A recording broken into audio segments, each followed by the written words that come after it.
For 11 days in 2017, we traveled through the Spanish cities of Madrid, Toledo, Cordoba, Sevilla, Granada, Valencia, and Barcelona. Our journey begins in Spain's capital, Madrid. With about 6.5 million people, Madrid is the third most populous metropolitan area in Europe. It's situated in a vast central plateau with mountains to the north. The city bustles and sprawls, but this meditator by the opera metro stop doesn't seem to be bothered by it. Another way to escape the congestion is to visit the peaceful 350-acre oasis in the city called El Bon Retiro Park. Comprising trails going past Roman ruins, colonnades, fountains, and a man-made lake, it truly is the pleasant retreat. The fountains include this lizard, whose more colorful Barcelonan cousin we'll meet later on. On this warm and cloudless day, we walk past the enormous statue of King Alfonso XII, the beautifully sculpted gardens, and, facing the Prado Museum, a statue lifting a theatrical mask. On the lake are many families in rowboats enjoying the bright afternoon. As we exit the park, the leaves of the tree-lined paths are making beautiful shadows.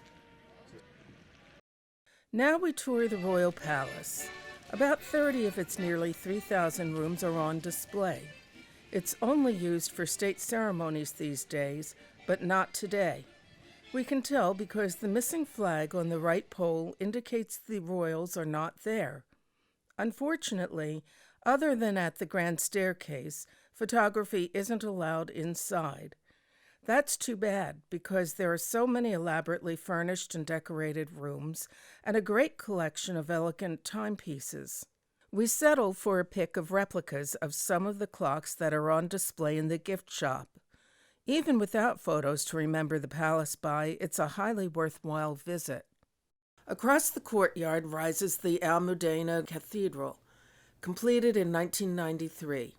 It combines heavy gilt around the altar and a bright interior. The stained glass colorfully illuminates the chairs below. Time to drop into one of the biggest gathering spots in the city, Plaza Mayor. This grand square has numerous entertainers and bistros that vie for attention.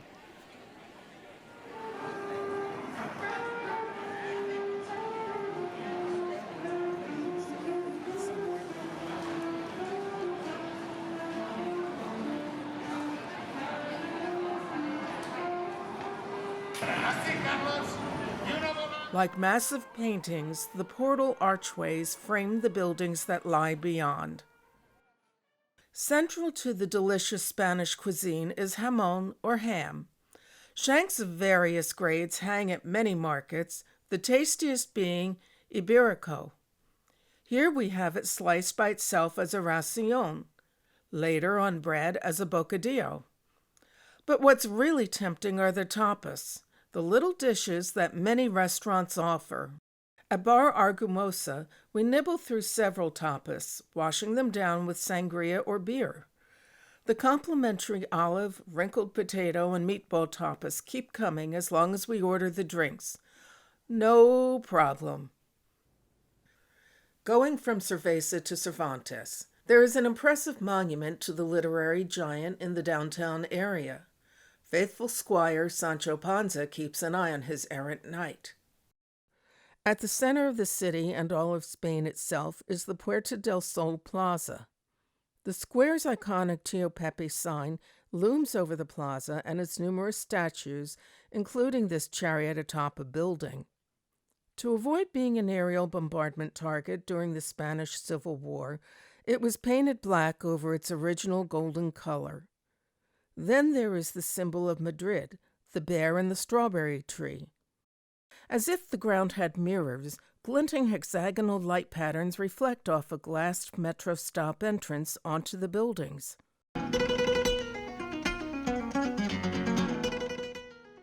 On to Toledo, a UNESCO World Heritage Site. It's perched on a mountain overlooking the Tagus River. Dominating the view are the bell tower of the main cathedral and the Alcazar. Buses aren't allowed into the main part of the city. Fortunately for tourists, the steep ascent from the parking area is conveniently eased with a long ride on a series of 6 escalators. The walled city, like so many other medieval towns, constantly winds around with little to give a sense of direction. Soon we arrive at the huge and Gothic 13th century Cathedral of St. Mary. The biggest of the stained glass structures is the rose window, which is close to the pipe organ and the main altar. The altar showcases the life of Christ on a grand scale.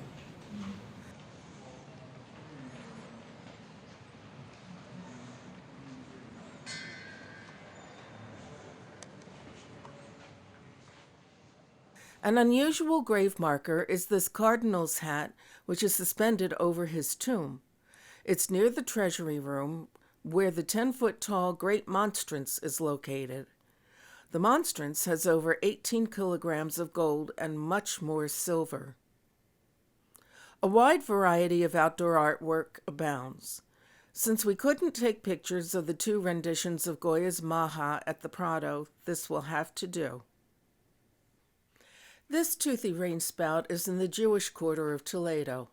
The city was known for being religiously tolerant for centuries, where the Moors, Jews, and Christians amicably coexisted.